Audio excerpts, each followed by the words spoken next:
வள்ளல் மீடியா நேயர்களுக்கு வணக்கம். சமீபத்தில் பார்த்தீங்கன்னா அந்த லட்டு கான்ட்ரவர்சி அதை பற்றி நம்ம பேசியிருப்போம். நம்மளோட ஸ்டாண்ட் என்ன, நம்ம என்ன நம்புறோம் அப்படிங்கிறத பாரிசாலன் அவரோட கருத்தை அதில் நிறையா சொல்லியிருப்பாரு.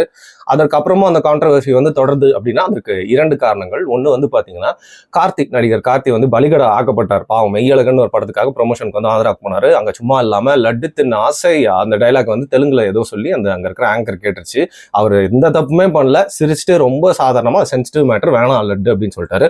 அதுக்கு தேவையில்லாம அங்க பவன் கல்யாண் ஏற்கனவே உங்களுக்கு தெரியும், அங்க அந்த படிக்கல்லூர் அரசியல் விரத அரசியல் எல்லாம் பண்ணிட்டு இருக்காரு. அதை கார்த்தியும் பலியாளாக்கி பாத்தீங்கன்னா தன்னோட வன்மத்தை கக்கினாரு. கார்த்தி செய்யாத தப்புக்கு மன்னிப்பு கேட்டாரு. அதுக்கப்புறம் யூடியூப் சேனல்ல ஒரு வீடியோ போட்டாங்க. யாருன்னு உங்க எல்லாருக்குமே தெரியும், பரிதாபங்கள் அப்படிங்கிற சேனல்ல. ஸோ அதுக்கப்புறமும் நிறைய கான்ட்ரவர்சி எல்லாம் வந்துச்சு. ஸோ அதை குறித்து பாரி என்ன சொல்ல போறாரு அப்படிங்கிறத பார்க்கலாம். அவரோட கருத்து கேட்கறதுக்கு நானும் அவளாக இருக்கேன். வணக்கம். வணக்கம். யா.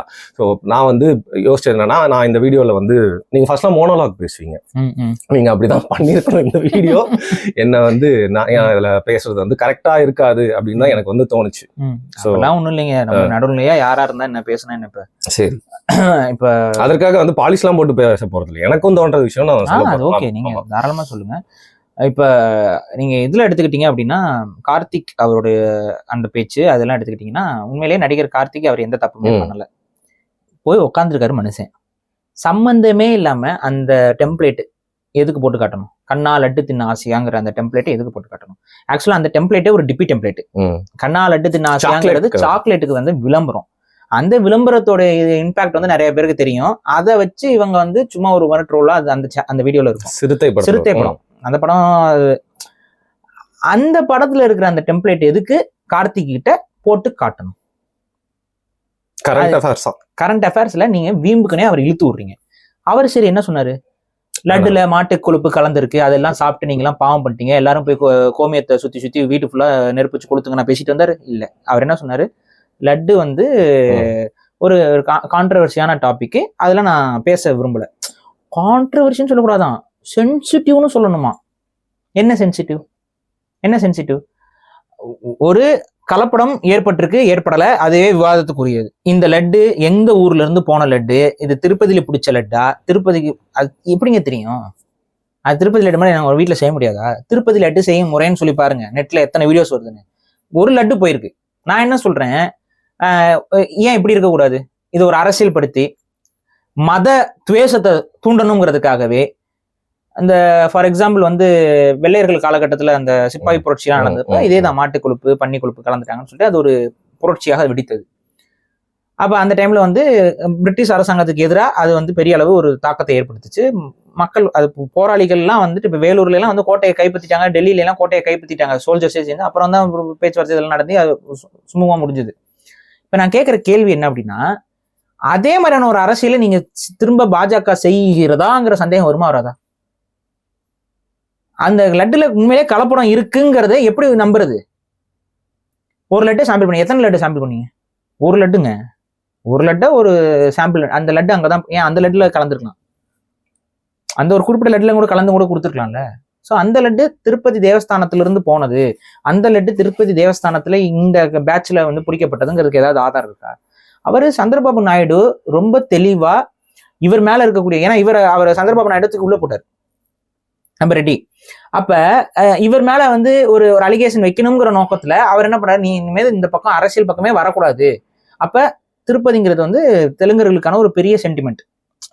ஆந்திரால இருக்க எல்லாருமே ரொம்ப அதிகமா அந்த கோயிலுக்கு வழிபட வர்றதுன்னா திருப்பதி தான். அப்ப அந்த சென்டிமெண்ட்டை பயன்படுத்தி ஜெகன்மோகன் ரெட்டி அவர் கிறிஸ்டியனு, அவர் கிரிப்டோ கிறிஸ்டியனு, அவர் வேணும்னே, அவங்க என்ன சொல்றாங்கன்னு புரிக்கணும், வேணும்னே மாட்டு கொழுப்பையும் இதையும் கலக்கணுங்கிற நோக்கத்திற்கு கலந்து நம்மளுடைய மதத்தை அழிக்கணும், நம்ம மதத்துக்கு இழிவு ஏற்படுத்தணுங்கிறதுக்காகவே அதை பண்ணாங்கிற நரேசனை தான் பிஜேபி ஐடி விங் செட் பண்ணுது. கரெக்டா?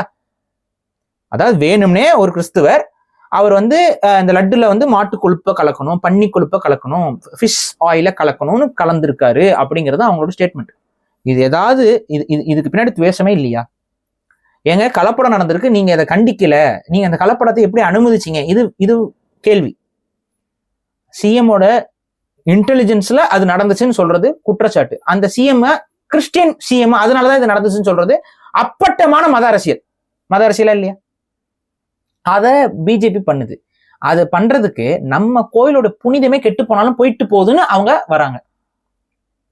நம்ம கோயில்லயே நம்ம மாட்டுக்கறியை சமைச்சு கொடுத்தோங்கிற மாதிரி பேர் வந்தாலும் பரவாயில்ல, செல்ஃபிஷான மூவா இருந்தாலும் பரவாயில்ல. இதன் மூலமா ஆந்திரால ஒரு அரசியல், நேஷனல் லெவல்ல ஒரு அரசியல். என்ன அரசியல்? அரசாங்கத்தோடைய இன்ஃபுளுன்ஸ்ல நம்மளுடைய மதம் சார்ந்த கோயில்கள் வந்து அவமதிக்கப்படுது, நம்மளோட நம்பிக்கை கேலிக்குறியாகுது. அதனால பக்தர்கள் கையில கோயிலை கொண்டு போய் ஒப்படைக்கணும். எப்படி பக்தர்கள் கையில கோயில ஒப்படைப்பீங்க? எப்படி? அதுக்கு என்ன பாசிபிலிட்டி? எப்படி? யாரோட பக்தி உண்மைன்னு யார் வந்து அளவெடுப்பா? இந்த கேள்வி வரும்ல. எப்படி பக்தி அளவெடுப்பீங்க?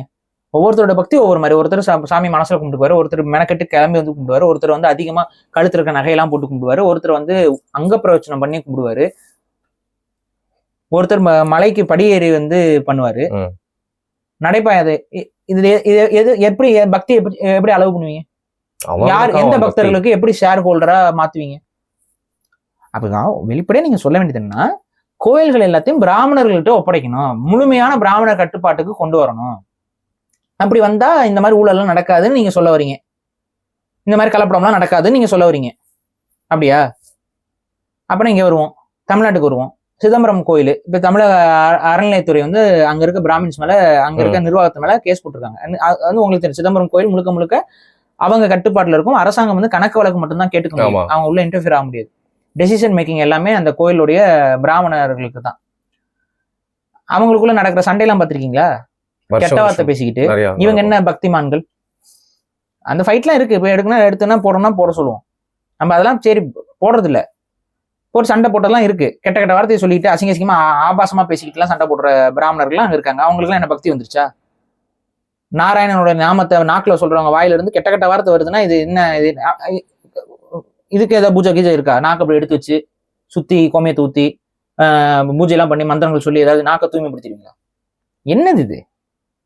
இப்ப மிஸ்டேக்ஸ் இருக்குல்ல, அங்கேயும் ஹேப்பன் ஆகுதுல்ல. சரி, சிதம்பரம் கோயில்ல 3000 ஏக்கர்ல 2000 ஏக்கரை வித்துட்டாங்கன்னு சொல்லி கேஸ் கொடுத்துருக்கு, தமிழக அரசு கொடுத்துருக்கு. முறைகேடா வித்திருக்காங்க, கோயில் சொத்து அப்படின்னு சொல்லி வித்திருக்கு. இதுக்கு யார் பொறுப்பு? கோயில்ல இருக்கக்கூடிய பிராமணர்கள் தானே எல்லா பூஜையும் பண்றாங்க. கோயில்ல இருக்கக்கூடிய கோயில் சிலைகள் எப்படி திருடு போச்சு? அவங்க கண் பார்வையில தானே இருக்கு. அது மாறிச்சுன்னா அவங்களுக்கு தெரியாதா? இது வேற சிலைன்னு தெரியாதா? ரெப்ளிகான்னு தெரியாதா? அவங்க தான் டெய்லியும் அதை தொட்டுக்கிட்டு பூஜை பண்ணிட்டு இருக்காங்க, அவங்களுக்கு தெரியாது. அதான் நெய்யில கலப்படம்னால அவங்களுக்கு தெரியாது. நான் கேட்கிறேன், நெய் நம்ம வீட்டுல இருக்க நெய்யில நாத்தம் அடிச்சதுன்னா, நம்ம வீட்டுல இருக்க நெய்யில அடல்ட்ரேஷன் இருக்கு, அந்த நெய் சுத்தமா இல்ல நெய் வந்து 600 ரூபாய் லிட்டருங்க, ஆவரேஜா 550 இருந்து 600 ரூபாய்க்கு கிடைக்கும். ரொம்ப சீப் ரேட்டுக்கு ஒருத்தர் நெய் கொடுக்குறான்னா நீங்க வாங்கிடுவீங்களா? இந்த நெய் சுத்தம் இல்லைன்னு சொல்லணும்ல, ஏதோ ஒரு காம்ப்ரமைஸ் இருக்கு, அந்த நெய்யை யார் பிடிக்கிறா? அந்த நெய்யில லட்டு யார் பிடிக்கிறா? அது யார் சமைக்கிறா? நீங்க தானே. சரி, இதுல கலப்படம். குக்கா எப்படி வந்துச்சு? ஒரு லட்டுக்குள்ள குட்கா இருந்துச்சு. குட்கா வாயில போட்டுக்கிட்டு வேலை செஞ்சா இருந்தா தானே அது நடக்கும். சரி, இதெல்லாம் சொல்றேங்க. ஒரு பிராமண பெண்ணுங்க அவங்க சொல்றாங்க, அதைத்தான் கோபி சுதாகர் வந்து கிண்டல் அடிச்சு போட்டிருக்காங்க. அவங்க என்ன சொல்றாங்க, பேட்டி எடுக்கும்போது அவங்க சொல்றாங்க, நாங்க திருப்பதி லட்டு சாப்பிடுறது இல்லை. ஏன் சாப்பிடுறது இல்லைன்னு சொன்னதுதான் பெரிய, அது பல பேர் கைப்பட்டு வர்றது அப்படின்னு. அதை இவங்க ட்ரோல் பண்றாங்க. அந்த லேடி பேசினத ஒரு பிராமின் பெண்ணை ஒரு கோயில் வாசல்ல இருந்து சொல்ற கருத்தை அது வேற ஒரு சேனல்ல போட்டிருந்தாங்க. அது வைரலா ஸ்ப்ரெட் ஆகுது. அதை ட்ரோல் பண்ணி தான் இவங்க போடுறாங்க. அது அப்படி பார்த்தா நீங்க எதுவுமே சாப்பிட முடியாது. இன்ஃபேக்ட் அது ட்ரோல் கூட கிடையாது. அவங்க வந்து ஒரு கேள்வியை கேட்டிருக்காங்க, பலர் கைப்பட்டு வர்றது அப்படின்னா நீங்க சாப்பிடுற அரிசி பருப்பு எல்லாமே பழம். ஆமா, மூச்சு காத்து எல்லாம் எப்படி என்ன சொல்ற? அடுத்த மூக்குல இருந்து வர்றது தானே. மூக்குல இருந்து வர காத்து மட்டும் கிடையாது. அடைக்கப்பட்ட ரூம்ல என்ன வேணாலும் நடக்கலாம். அப்ப இதெல்லாம் என்ன சொல்லுவீங்க? இல்லைங்க, நான் என்ன சொல்றேன்னா, இந்த வடை பருப்பு இதெல்லாம் அதிகமா சாப்பிட்டீங்கன்னா கேஸ் ட்ரபிள் எல்லாம் நிறைய வருங்க. நீங்க அப்ப அதெல்லாம் சுவாசிக்க தெரியுது, அப்பெல்லாம் வந்து தீட்டுப்பட்டுறாது. அடுத்தவன் கைப்பட்ட லட்டு வருது. அது இத்தனைக்கும் அதை திருப்பதி லட்டு முழுக்க முழுக்க பிராமின்ஸ் தான் பிடிக்கிறாங்க, உருட்டுறாங்க. பிராமின்ஸ் உருட்டுறதே இவங்களுக்கு இந்த உருட்டு பிடிக்கல அப்படின்னா யார் வந்து உருட்டணும் சொல்லுங்க? பெருமாளையே வந்து உருட்டி கொடுக்கணுமோ? லட்டு மழை பெய்யணும், பெருமாளை உருட்டி கொடுத்தா அப்ப என்ன பேச்சு இது? இது அப்பட்டமான சாதிவாதம் கிடையாதா? தீண்டாமை. அப்ப அதை தான் அவங்க கேள்வி கேட்கறாங்க. இதுல என்ன தப்பு இருக்கு? ஆக்சுவலா அவங்க அந்த வீடியோ ரிமூவ் பண்ணிருக்கணும் அவசியமே கிடையாது. ஆனா இதை வந்து ரிமூவ் பண்ண வைக்கிறதுக்கு ஒரு ப்ரெஷரைஸ் பண்ணுது பிஜேபி தான் பண்ணுச்சு. ஆமா, பிஜேபி ஐடி விங்காரங்க தான் எடுத்து ஷேர் பண்றாங்க. ஷேர் பண்ணி பாத்தீங்கன்னா நம்ம மதத்துக்கு எதிராக என்ன மதத்துக்கு எதிராக யார் பேசிட்டு? அவர் ராமானுஜர் பேசினது உன் மதத்துக்கு ஆதரவா? அவர் தான் கேள்வி கேட்டாரு. அவர் கேள்வி கேட்கலாம், மத்தவங்க கேள்வி கேட்க கூடாதா? அப்ப நீ என்ன சொல்லுவார? உன் மதத்தை கிரிட்டிசைஸ் பண்ணணும்னாலும் அவர் பிராமினா இருக்கணும், அப்படித்தானே சொல்ல வர? அதுதானே அப்பட்டமா அதான் நீ சொல்ல வர. இவங்க மதத்தை கிரிட்டிசைஸ் பண்ணி பேசினாலும் அது ஒரு பிராமின் பேசினா ஏத்துக்கும். அப்பனா உன் மதம் வந்து பிராமின் மதம். ஹிந்துயிசம் கிடையாது, அது சனாதன தர்மம் கிடையாது, பிராமண தர்மம். அப்படி எடுத்துக்கோங்க. நாங்க எங்களுடைய மதம் பிராமண மதம் அப்படின்னு சொல்லுங்க. பிராமணர்கள் தான் எல்லாம் அப்படிங்கிறது எங்களுடைய மதம் சொல்ற கணக்குன்னு அப்படி சொல்லுங்க, அதை ஏத்துக்கோங்க. இல்ல பிரதர், நீங்க இந்த பர்டிகுலர் சீன் கேட்டீங்கன்னா நியாயம் தான், கரெக்ட் தான். ஆனா என்ன கேட்டீங்கன்னா இப்ப கண்டென்ட் நம்ம ஒண்ணு போடுறோம், நம்மளும் பேசுறோம், எங்க நிறுத்தணும், எந்த டாபிக் வைக்கலாம், என்ன தம்ப்நெயில்ல வைக்கணும், எல்லாருமே அது தெரியும் சரியா. அப்படி பார்க்கையில வந்து இந்த டாபிக்கே தேவையில்லாம எடுத்துட்டு ஒரு பிரச்சனையில மாட்டீங்க. அது இந்த டாபிக் வந்து அவாய்டபிள் அப்படின்னா அது ஓகே. ஆனா இன்ஃபேக்ட் வந்து இதை அவாய்ட் பண்றது நீங்க அவாய்ட் பண்ணீங்களா, அவன் அவாய்ட் பண்ண மாட்டான். ஏன்னா அவங்களுக்கு இதுல பாலிடிக்ஸ் பண்ணணும். சத்குரு வந்து அறிக்கை விடுறாரு, எல்லாம் அறிக்கை விடுறாங்க, மாத்தி மாத்தி அறிக்கை விட்டுட்டு இருக்காங்க. நோக்கம் என்ன? அவங்க நோக்கம் என்னன்னா இந்த இஷ்யூவை ஹைலைட் பண்ணி ரொம்ப அதிகமா பிரபலப்படுத்தி அதன் மூலமாக கோயிலுடைய புனிதத்தை திட்டமிட்டே கெடுக்கிறாங்க அரசாங்கங்கள். அதனால ஹிந்துக்கள்லாம் ஒன்று சேர்ந்து புரட்சி செஞ்சு இந்த கோயில் எல்லாத்தையும் பிடிங்கி பிராமின்ஸ்ட கொடுத்துடணும். சரி, நாங்க இவ்வளவு கோவம் இவ்வளவு ஆத்திரம் வந்து கோயில் கருவறைக்குள்ள ஒருத்தன் வந்து கசமுசா பண்ணிட்டு இருந்தானே, அப்ப எங்க போனீங்க? அப்ப எங்க போனீங்க? அப்ப யாரு அவங்களை கண்டிச்சது? இது நீங்க சொல்ற அதே அறநிலையத்துறை தான் அவங்க மேல கேஸ போட்டு அவங்கள தூக்கி உள்ள உட்கார வச்சது. நீங்க என்ன பண்ணீங்க? அறநிலையத்துறை கண்டிச்சது, நீங்களா என்ன பண்ணீங்க? அப்ப ஏதாவது எதிர்த்து பேசிட்டு இருந்தீங்களா? அப்படியே கொத்தனாப்புல போறீங்க. ஏன்னா கோயில் ஒரு தப்பு நடந்திருக்கு, அது தப்பு, அதை பத்தி பேசினா புனிதம் கெட்டு போயிடும், அதனால அதை பத்தி பேச வேண்டாம், அது தப்பு தான், அதுக்கு நாங்க பூஜை எல்லாம் பண்ணிக்கிட்டோம், புனிதம் கெட்டு போயிடக்கூடாதுன்னு இருக்காங்க. இதே நீங்க திருப்பதி பண்ணிக்கலாம்ல. புரியுதுங்களா? இங்க ஏன்னா இது வந்து டைரக்டா இவங்க கம்யூனிட்டி அடி வாங்கும். இதுல வந்து வேற ஒரு கிறிஸ்துவர் இப்ப செஞ்ச குற்றம்ங்கிற மாதிரி காட்டுறாங்களாம். ஜெகன்மோகன் ரெட்டி அவர் கிறிஸ்டின், அவர் வந்து கலந்துட்டாரு, வேணும்னே கலந்துட்டாரு. நம்மளுடைய ஆந்திராவுடைய ஒட்டுமொத்த இதுமே அழிஞ்சிருச்சு. அவர் ஒரு கிறிஸ்டின்னால அதை பண்ணிட்டாரு. இப்படித்தானே பேசிட்டு இருக்காங்க. இது என்னங்க இவ்வளவு ஒரு வன்மம்? இதே நம்ம மத வெறி பிடிச்சி அலைஞ்சிட்டு தான் நம்ம என்ன பண்ண முடியும்? அப்ப நோக்கம் என்னன்னா இதன் மூலமா ஒரு அரசியல், மதவாத அரசியல், இதை நம்ம எதிர்த்து தான் ஆகணும், பேசித்தான் ஆகணும். கோபிசுதார் மாதிரியான ஆட்கள் கண்டென்ட் போட்டு தான் ஆகணுங்கிற கட்டாயத்துக்கு தள்ளுறீங்க. அவங்க அதுதான் நியாயப்படி கேள்வி கேட்டிருக்காங்க. இதுல என்ன பதில் சொல்லுங்க. அடுத்த ஒரு கைப்பட்டு வராதுன்னா நம்ம சாப்பிட மாட்டோம், நாங்க வந்து காத்தும் கூட சுவாசிக்க மாட்டோம் அப்படின்னு சொல்லுங்க. அதைத்தான் ஆக்சுவலா அவங்க காமிச்சிருக்காங்க. அதுல அந்த ஃபர்ஸ்ட் சீன்ல அந்த ஒரு இதுல வந்து மூக்க முடிக்கிற மாதிரி காமிச்சிருப்பாங்க பாத்தீங்களா? பக்கத்துல சாப்பிடும்போது இது நடந்தது இல்லையா? இது நீங்க ஃபேஸ் பண்ணதே இல்லையா? வெஜிடேரியன் சாப்பிடறவங்க கிட்ட இப்ப நிறைய மாறி இருக்கு. இப்பதான் மாறி இருக்கு. இப்ப நிறைய மாறி இருக்கு. இப்பதான் மாறி இருக்கு. எதனால மாறுது? தொடர்ச்சியா பேசுறதுனால மாறுது. இப்ப நான் ஒரு சமீபத்துல ஒரு பிராமணர் சொன்னாரு, அவங்களுக்கு அசைவம் பிடிச்சிருக்கோ நம்ம அவர் கரெக்ட் தானே பேசுறது. அவர் எல்லாரும் அப்ரிஷியேட் பண்ணாங்களே, வாழ்த்துக்கள் தான் சொல்றோம். அவர் யாராவது ட்ரோல் பண்ணி பேசுறாங்களா? இல்ல. ஏன் அந்த பர்டிகுலர் விஷயத்துல அவர் சொல்ற கருத்து கரெக்ட் தானே. அவரோட மற்ற கருத்துக்கள்லாம் நமக்கு முரண்பாடுகள் இருக்கலாம். ஆனா அந்த குறிப்பிட்ட கருத்துக்கு அவர் சொல்றது என்ன? அது அவங்களுக்கு அவங்க சாப்பிடுறாங்க. அப்ப நம்ம சாப்பிடக்கூடாதுன்னு நம்ம நினைக்கிறோம், நம்ம சொல்லப்பட்டிருக்கு, நம்ம சாப்பிடல. அவங்க சாப்பிடக்கூடாதுன்னு சொல்றதுக்கோ இல்ல வந்து அவங்க சாப்பிடறது கேவலம்னு சொல்லி பேசுறதுக்கோ நமக்கு எந்த ஒரு இதுவும் இல்லைங்கிறது. அதுதான் அவனுக்கு பிடிச்சிருக்கு சாப்பிட்றான், அவனுக்கு தேவைங்கிறத சாப்பிட்றான்.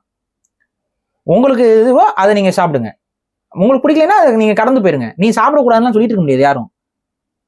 ஆனா வந்து அங்க வந்து உட்காந்துட்டு மூக்க முடுறது, எனக்கு நாத்து அடிக்குதுங்கிறது எல்லாமே ஒரு விதமான டிஸ்கிரிமினேஷன் தான். டிஸ்கிரிமினேட் பண்றீங்க.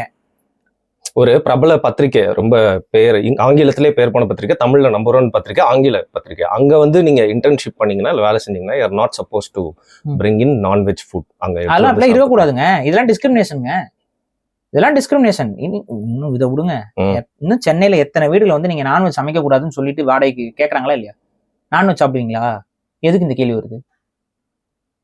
Brahmins only, vegetarian. இப்ப கமலஹாசன் வந்து வீடு கேட்டா வீடு கொடுக்க மாட்டீங்களா? அப்ப பிராமினா இருக்கலாம், தப்பு இல்ல, பிராமினா இருக்கணும், அதை தெரிஞ்சுக்கணும் அவங்களுக்கு. நான்வெஜ் சாப்பிடுவீங்களா? நான்வெஜ் சாப்பிடுவீங்களா? அது அவன் வீடு, அவன் என்ன வேணாலும் சமைச்சு சாப்பிடுவான். உங்களுக்கு என்ன வந்துச்சு? அவன் வாடகை கொடுப்பீங்களா தான் நீங்க ஆக்சுவலா நீங்க கேட்கறது, வாடகை கரெக்டா இந்த டேட்ல கொடுப்பீங்களான்னு கேட்கணும். இதுதான் அதுல இருக்க ஒரே கிரைட்டீரியா. இதை நீங்க கேளுங்க. அதுக்கப்புறம் நீங்க சொல்லலாம் வந்து இந்த நியூசன்ஸ் எல்லாம் நடந்துக்க கூடாதுங்க, பப்ளிக் பக்கத்து வீட்டுக்காரங்க இவங்களுக்குலாம் சண்டை கிண்ட போட்டு குடிச்சிட்டு கிடிச்செல்லாம் ரகலை பண்ணிட்டு இருக்க கூடாது, அது சொல்லலாம். ஏன்னா பப்ளிக் நியூசன்ஸ்ல வரும் அதெல்லாம். ஆனா அவன் சாப்பாடு வீட்டுல சமைச்சு சாப்பிடறதுக்குள்ள எந்த நியூசன்ஸும் கிடையாது. அதான் அவனோட உணவு, அவன் சமைச்சு சாப்பிடாம என்ன வேணாலும் சாப்பிடட்டும். இதை நீ சாப்பிடுவா, இதை நீ சாப்பிடக்கூடாதுலாம் சொல்ல முடியாது. ஆனா இப்ப நான் ஒரு ஹவுஸ் ஓனரா இருக்கேன், இதுல எனக்கு மாற்று கருத்து இருக்கு. நான் நான்வெஜ் சாப்பிடுறவன் தான், என்ன யாராவது சாப்பிட சொன்னா கோவம் வரும். ஆனா நான் ஒரு பில்டிங் கட்டி வச்சிருக்கேன், நான் ஒரு வெஜிடேரியன், இல்லை நான் ஒரு பிராமின்னே வச்சுக்கோங்க. நான் அப்படி போடுறதுல எனக்கு என்னங்க தப்பு இருக்கு? என் வீட்டுக்கு வர்றவங்க ஒருவேளை அந்த ஸ்மெல்லு சமைக்கிறப்போ எனக்கு வந்து டிஸ்டர்பன்ஸா இருக்குன்றனால நான் கட்டின வீட்டுக்கு நான் வாடகைக்கு வைக்கிற ஆள் வந்து இப்படி இருக்கணும்னு நான் பாக்குறேன். எவ்வளவு பிளாட்ஸ்ல வெறும் ஜெயின்ஸ் மட்டும் தான் இருக்காங்க தெரியுமா? இப்படி நான் ஒண்ணு சொல்றேன். இப்ப இது எக்ஸாம்பிளுக்கு இப்ப நாடார் கடை இருக்கு. சரி, இந்த நாடார் கடையில என்ன ஒரு முடிவு எடுக்கிறாங்க, பிராமணர்களுக்கு சரக்கு நான் வைக்க கூடாதுன்னு நாடாரெல்லாம் சேர்ந்து ஒரு முடிவு எடுத்துறாங்க. ஏன்னா அவங்க என்ன நினைக்கிறாங்க, தோல் சீலை போடக்கூடாதுன்னு சொல்லி கேரளால இருக்கக்கூடிய நாடார்களை வந்து டார்ச்சர் பண்ணாங்க இவங்க. அதனால இந்த பிராமணர்களுக்கு நாடார் கடையில இருந்து எந்த ஒரு பொருளும் விற்க மாட்டோம் அப்படின்னு சொல்லி அறிவிச்சுட்டு, அதே போல ஒரு பிராமின் போய் அவர்கிட்ட கேட்கிறாரு, பொருள் கேட்கிறாரு, நீங்க பிராமின், உங்களுக்கு நான் பொருள் கொடுக்க மாட்டேன், இது சரியா? தொழில் வரியாவும் சரியில்லை, லாபமும் போகுது, இன்னொன்னு தீண்டாமை தான். அது இதை தீண்டாமைன்னு சொல்ல தெரியுது அவனால. ஏன்னா ஒரு ஆஸ் எ பிசினஸ் வரும்போது the opportunity has to be same எல்லாருக்குமே. புரியுதுங்களா? அந்த இது நீங்க ஒரு இடத்த நீங்களா உங்க வீட்டுக்குள்ள இருக்கிற வரைக்கும் அது பிசினஸ் கிடையாது. பட் அதை நீங்க வாடகைக்கு விடுறீங்க அப்படிங்கும்போது அது ஒரு வியாபாரம். நீங்க அடுத்தவர்கிட்ட பணம் வாங்கி கொள்கிறீர்கள், அங்க தங்க வைப்பதற்காக அவர் உங்களுக்கு பே பண்றாரு. அந்த பிசினஸ் வந்து ஈக்குவலா தான் இருக்கணும். அந்த பிசினஸ்ல நீ இன்னவா இருக்கணும், நீ இன்னவா இப்படி நான் வரேன், நான் தான் வீடு வச்சிருக்கேன், நான் வந்து இப்படி சொல்றேன், கருப்பா இருக்க பெண்களுக்கு வீடு கிடையாதுங்கிறேன், என்ன சொல்லுவீங்க? Direct discrimination. இது ஏன் டைரக்ட் டிஸ்கிரிமினேஷன் வருது? ஏன் வீடுங்க, நான் இங்க யார் தங்கணுங்கிறத நான் முடிவு பண்ணுவேன்னு சொல்ல முடியுமா? புரியுதுங்களா சொல்றது? இந்த இடத்துல என்னோட ஒப்பீனியன், என்னோட பிலீஃப் சிஸ்டம்லாம் இங்க மேட்டர் கிடையாது. இது ஒரு பிசினஸ். இந்த பிசினஸ்ல என்கிட்ட வரக்கூடிய கஸ்டமர்ஸை நான் ஈக்குவலா நடத்தணும். நான் ஈக்குவாலிட்டி அங்க பார்க்கணும் கஸ்டமர்ஸ் கிட்ட. என்கிட்ட இருக்க கஸ்டமர் என் பொருளை வாங்கக்கூடிய தகுதி படைத்தவரா தான் நான் பார்க்கணுமே ஒழிய வேற எதுவுமே நான் பார்க்க கூடாது. இப்போ ஒரு கார் நீங்க வாங்க போறீங்க, நீங்க இந்த சாதி உங்களுக்குலாம் நான் கார் விற்க மாட்டேன்னு சொன்னேன், நீங்க சொல்லுங்க. அப்படி நான் தான் கார் தயாரிக்கிறேன், நான் சொல்றேன் இந்த சாதிக்கெல்லாம் நான் கார் விற்க மாட்டேன் அப்படிங்கிறேன், நீங்க என்ன சொல்லுவீங்க? இல்ல அது அவுட் ஆஃப் தி லாஜிக்கா இருக்கு. ஆனா அப்படி பார்த்தா பேச்சுலர்ஸ்க்கு வீடு தர மாட்டேன்னு சொல்றதும் தப்பு தானே. எனக்கு இது இல்ல வீடு தர டெனன்ட்ஸ்ங்க, அதுல பாருங்க, ஒரு பேச்சுலர்ஸ்க்கு தர மாட்டேன்னு சொல்றதுக்கு பின்னாடி வேற ஒரு லாஜிக் இருக்கு. அது என்ன லாஜிக் அப்படின்னா, ஃபேமிலி மெம்பர்ஸ்க்கு நான் கொடுப்பேங்கிறது அது பர்சனல். ஏன்னா ஃபேமிலி மெம்பர்ஸ்ங்கும் போது அவங்க வீட்டை சுத்தமா வச்சுக்குவாங்க. ஃபேமிலி மெம்பர்ஸ்ங்கும் போது அவங்க வந்து ப்ராப்ளம் வராது. பேச்சுலர்ஸ்ங்கும் போது அவன் எப்படி வேணாலும் அதை பயன்படுத்தலாம். ஒரு தப்பான பேச்சுலர்ஸ் கையில மாறிடுச்சுன்னா அது ஒரு சரக்கு அடிக்கக்கூடிய கூடமா கூட மாறி இருக்கு, ஒரு ப்ராஸ்டியூட் சென்டரா கூட அது மாறதுக்கு வாய்ப்பு இருக்கு. கரெக்டா இல்லையா? ஒரு தப்பான பேச்சுலர் கூட்டத்துக்கிட்ட போயிடுச்சுன்னா அப்ப அந்த பேச்சுலருங்கும் போது அந்த ஒரு ரிஸ்க் ஃபேக்டர் இருக்கனால அதை வந்து அவாய்ட் பண்ணுவாங்க. இல்லைங்க நாங்க ஃபேமிலிக்கு தான் கொடுக்குறோம், ஏன்னா அவங்க ஃபேமிலிங்க இருக்கலாம், அப்ப ஃபேமிலிஸா இருந்தா எங்களுக்கு கன்வீனியன்ட் அப்படிங்கிறது வேற. ஆனா சைவம் சாப்பிடக்கூடியவர்களாக இருக்கணும்ங்கும் போது அது வந்து ஒரு பிலீஃப் சிஸ்டத்துல இவர் இந்த ரிலீஜியன்ல இருக்கு. முஸ்லிம்ஸ்க்கு வந்து பெரிய தெரியுமா, வீடு தர மாட்டாங்க. ஒரு டாக்குமெண்ட்ரியே வந்திருக்கு, நிறைய முஸ்லிம்ஸ்க்கு வந்து இது ஒரு பெரிய பிரச்சனை, ரொம்ப கஷ்டம். அப்ப இது டிஸ்கிரிமினேஷனுக்குள்ளதாங்க வரும். இது எய்தர் ரிலீஜியஸ், இது எய்தர் வந்து கேஸ்டிஸ்ட், இது டிஸ்கிரிமினேஷன். இது இருக்கக்கூடாது. வீடு கேட்கும்போது அவங்க வாடகை நீங்க கரெக்டா கேட்டுக்கலாம், நீங்க என்ன வேலை பாக்குறீங்கன்னு கேட்டுக்கலாம், அவ்வளவுதான். அவர் உங்க வாடகையை கொடுத்துருவாரு, கொடுக்குற வரைக்கும் இருக்கணும். ஒரு அட்வான்ஸ் கொடுத்துட்டு வந்து சேர போறாரு. வீட்டுக்குள்ள ஏதாவது டேமேஜ் இருந்துச்சுன்னா நீங்க வந்து இது பண்ணுவா. வீட்டுல இல்லீகல் ஆக்டிவிட்டிஸ் இருக்குன்னா நீங்க என்ன பண்ணுவீங்க? சட்ட ரீதியா நீங்க வந்து அவரை ஈஸியா அனுப்பிடலாம். இல்லீகல் ஆக்டிவிட்டி இருக்குன்னு சொல்லி போலீஸ் கிட்ட சொன்னீங்கன்னா போலீஸே வந்து காலி பண்ணி கொடுத்துருவோம். கரெக்டா முடிஞ்சு போச்சு. இதுல எதுக்கு இந்த சமைக்கிறது இதெல்லாம் வந்து இருக்கக்கூடாதுங்க. அதெல்லாம் அவங்களுடைய ஓன் விஷஸ். இதுல எல்லாம் வந்து நம்ம இதனால யாருக்கும் பாதிப்பும் கிடையாது. அவன் வீட்டுல சமைக்கிறதுனால யாருக்கு என்ன பாதிப்பு? எந்த பாதிப்பும் கிடையாது. இப்பெல்லாம் ஜெயின் கம்யூனிட்டி, கேட்டட் கம்யூனிட்டி எல்லாம் இருக்கு, அதெல்லாம் நிறைய பேருக்கு தெரியாது. இருக்கக்கூடாது. பிராமின்ஸ் பத்தி பேசுறாங்க, பட் இதெல்லாம் நிறைய பேருக்கு இருக்கக்கூடாது. அது எய்தர் ஜெயினா இருக்கட்டும், மார்வாடியா இருக்கட்டும், என்ன இதா இருக்கட்டும், ஒரு பர்டிகுலர் கம்யூனிட்டி அப்படிங்கிற பேஸ்ல ஒரு பிசினஸ் இருக்கக்கூடாது. அது வந்து இம்மாரல், அது வந்து சாதியவாதம், அது வந்து அபத்தம், அது வந்து ஈக்குவாலிட்டி கிடையாது, அது தீண்டாமை அங்க இருக்கு. அதை நம்ம மறுத்து தான் ஆகணும். ஸோ இப்போ இதெல்லாம் நடக்குது இல்லை, நடைமுறையில் நடக்குது இல்லை, இதெல்லாம் நம்ம சரி செய்யணுமா இல்லை வேண்டாமா, அப்படியே கடந்து போயிடலாமா? கண்டிப்பா கடந்து போக கூடாது, சரி செய்யணும். இந்த லேடி நீங்க பேசின சீன் வந்து நியாயங்க. அந்த லேடி பேசின சீன் எப்படி நியாயம் சரி செய்யறது? இது எப்படி சரி செய்யறது? எஜுகேஷன் இருக்குது, எஜுகேஷன்ல இதை சொல்லி கொடுக்குறாங்களா? சொல்லி கொடுக்குறாங்க, தீண்டாமை கூடாது, தீண்டாமை வந்து பாவ செயல்னு சொல்லி கொடுக்குறாங்க. ஆனாலும் நீ ஃபாலோ பண்ணிட்டு இருக்க. அப்ப உன வந்து ஒரு மீடியா இன்ஃபுளுன்ஸ் மூலமா, ஒரு இது மூலமா, கருத்துக்கள் மூலமாக உனக்கு அந்த புரிதலை ஏற்படுத்த வேண்டிய தேவை இருக்குல்ல, அதை தானே பண்றாங்க இவங்க. இதுல என்ன தப்பு கண்டிங்க? இது அவங்க கருத்து சுதந்திரங்க. சரி, அவங்க அஃபண்ட் பண்ணாங்களா? அவங்கள அந்த வீடியோல மிக தெளிவா என்ன சொல்லியிருக்காங்க, இங்க பாருங்க, என்னதான் இருந்தாலும் தெரிஞ்சு சாப்பிட்றது வேற, தெரியாம ஒருத்தன் இதுல கலப்படம் பண்றது வந்து தப்பு தான். அது அவனோட பிலீஃப் சிஸ்டத்துக்கு எகேன்ஸ்டா தெரியாம கலந்துட்டோம்னா அது ரொம்ப தப்பு தான் அப்படின்னு அவங்க அந்த வீடியோல இருக்கு கண்டென்ட். அப்ப வந்து அவங்க வந்து ஒன்னும் பயாஸ்டாலாம் அந்த வீடியோ பண்ணல. அவங்க ரொம்ப தெளிவாக அது இது நம்மளே அதான் சொல்றோம். அவங்களே திருப்பதிக்கு போயிட்டு வரவங்க தாங்க, அதான் நம்பிக்கை கொண்டவங்க, நம்பிக்கை கொண்டவங்க தான் இவங்களுக்கு கான்செப்ட் பண்ணி அவங்களும் பக்தர்கள் தான். அப்ப இது ஏன் இவ்வளவு வன்மம்? எல்லாரையும் வன்மம் கொண்டே இவங்க வந்து அப்ப என்னன்னா இங்க பிஜேபிக்கு இதுல என்ன அனுகூலம்னா ஆக்சுவலா இந்த விஷயத்தை பேச்சு பொருளா வைக்க வேண்டிய தேவை அவங்களுக்கு இருக்கு. இது டிக்ளைன் ஆகுது. அப்ப டிக்ளைன் ஆகும்போது பேச்சு பொருளா வைக்கணும். அப்ப பேச்சு பொருளா வைக்கிறதுக்கெல்லாம் அவங்க என்ன பண்றாங்கன்னா, கார்த்தி என்னங்க தப்பா பேசிட்டாரு, ஒரு தப்பும் பேசல, தேவையில்லாம சண்டைக்கு யார் வலிக்கிறா, இவர் தான் பவன் கல்யாண் தான் வந்து தேவையே இல்லாம கருத்து சொல்லி அவர் அதிகாரம் படைத்த ஒரு ஆளா இருக்கிறனால இவர் உடனே வந்து நமக்குதான் மானம் ரோசம் சூடு சொரணை. இப்ப இவங்க மன்னிப்பு கேட்டது தமிழ்நாடே மன்னிப்பு கேட்ட மாதிரி ஆயிடுச்சு. நம்ம ஆக்சுவலா என்னன்னா, தமிழ்நாட்டுல ஒரு குறிப்பிட்ட சமூகத்தை பத்தி இவங்க அண்ணன் படத்துல தப்பா காட்டி அது அந்த சமூகம் வந்து இல்ல வன்னியர்களை பத்தி ஒரு மாதிரி அந்த ஜெய்பீம் படத்துல வந்து ஒரு மாதிரி தப்பா, அதாவது நடந்த சம்பவம் வேற, அந்த சம்பவத்துல இன்வால்வ் ஆனவங்க வேற சமூகம், ஆனா வேற ஒரு சமூகம் பண்ண ஒரு டிஸ்கிரிமினேஷனை ட்விஸ்ட் பண்ணி வன்னியர்கள் செஞ்சது போல காட்டுறதுக்கு அந்த ஒரு கேரக்டருக்கு பின்னாடி கேலண்டர்லாம் மாட்டி ஒரு சிம்பாலிக்கா வந்து காட்டுறதுக்கு முயற்சி பண்ணாங்க. அது ஒரு கேவலமான வேலை. அது மட்டும் இல்லாமல் பாதிப்பு அடைஞ்சது ஆக்சுவலா தமிழ் குறவர் சமூகத்தை சார்ந்தவங்க, அவங்களை காட்டாம இருளர்னு சொல்லி மாத்தி இதெல்லாம். ஸோ இதனால குறவர் சமூக மக்களும் அந்த படத்துக்கு எதிராக பேசுறாங்க, வன்னியர் சமூக மக்களும் அந்த படத்துக்கு எதிராக பேசுறாங்க. இவங்க கிட்ட எல்லாம் ஒரு மன்னிப்பும் கேட்கல. மன்னிப்பு கேட்க முடியாதுன்னு சொல்லிட்டு மன்னிப்பு கேட்க முடியாது, தப்பே பண்ணல கார்த்தி, மன்னிப்பு கேட்க முடியாதுங்கிற அந்த ஒரு நெஞ்சுரம் வேண்டாம். இங்க தப்பு பண்ண இடத்துல தமிழை வந்து கேட்கும்போது மன்னிப்பு கேட்க முடியாதுன்னு திமிர்த்தனமா பேச முடிஞ்ச உங்களால அந்த திமிர் அங்க காட்ட முடியல. நீங்களா யாருக்கு அடிமை, நீங்களா யாருக்கு அடிமை, நீங்களா யார்? அப்ப அவங்க ஒன்னும் தமிழ்நாட்டோட ரெப்ரசன்டேட்டிவ் இல்ல, ஆனா அவங்க கேட்ட மன்னிப்பு தமிழ்நாடே பாத்தியா பணிஞ்சு. ஆமாங்க, நம்ம இதே கார்த்தி வந்து முன்னாடி வந்து தெலுங்கு ரசிகர்கள் பிடிக்குமா தமிழ் ரசிகர்கள் தெலுங்கு ரசிகர்கள் தான் பிடிக்கும்னு பேசிட்டு வர்றது. என்ன பிரச்சனைனா, தமிழை இங்க வந்து மன்னிச்சு விட்டுறான். என்ன இருந்தாலும் நம்ம பசங்க, என்ன இருந்தாலும் நம்ம ஆட்கள், என்ன இருந்தாலும் நம்ம ஆளு அப்படிங்கிற அந்த ஒரு உணர்வு இருக்குல்ல, அந்த உணர்வுனால இவங்களை சமாளிச்சுக்கலாம்.